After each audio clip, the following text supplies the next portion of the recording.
Is it normal to have implantation bleeding after a missed period? Hello and welcome to our discussion today, where we're going to dive into an essential topic concerning women's health, implantation bleeding.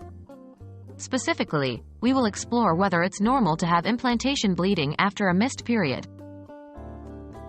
What is implantation bleeding? Before we delve into timing, let's understand what implantation bleeding is.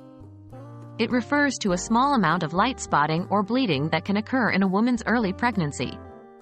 This bleeding is generally associated with the fertilized egg, or embryo, implanting into the lining of the uterus. It's important to note that not every woman will experience implantation bleeding.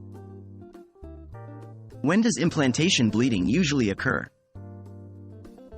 Typically, implantation bleeding occurs about 10 to 14 days after conception, or around the time of your expected menstrual period. However, it can sometimes be challenging to distinguish between implantation bleeding and the start of a regular menstrual cycle, as the signs can be quite similar. Can implantation bleeding happen after a missed period? Now, coming to the central question, is it normal to have implantation bleeding after a missed period? The answer is, it's less common. As mentioned earlier, implantation bleeding usually occurs around the time of your expected period. However, each woman's cycle and pregnancy are unique, so there may be variability. If you notice bleeding after a missed period, it might be due to other reasons such as hormonal changes, stress, or medical conditions. It's always a good idea to consult with your healthcare provider if you have any concerns. How to differentiate implantation bleeding from a period? Implantation bleeding is usually lighter in color and lasts a shorter duration than a typical menstrual period. It may be pinkish, reddish, or brownish, and it's often more of a spotting than a flow.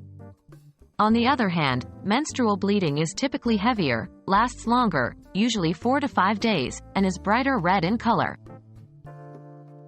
In conclusion, while it's possible to have spotting or bleeding in early pregnancy, implantation bleeding after a missed period is less common. If you have any doubts or concerns about bleeding during your pregnancy, it's important to seek medical advice. This video aims to provide basic information but doesn't replace professional healthcare advice. Remember, every woman's body is unique, and what's normal for one might not be for another. Your health and well-being are important, so don't hesitate to reach out to your healthcare provider with any concerns you have.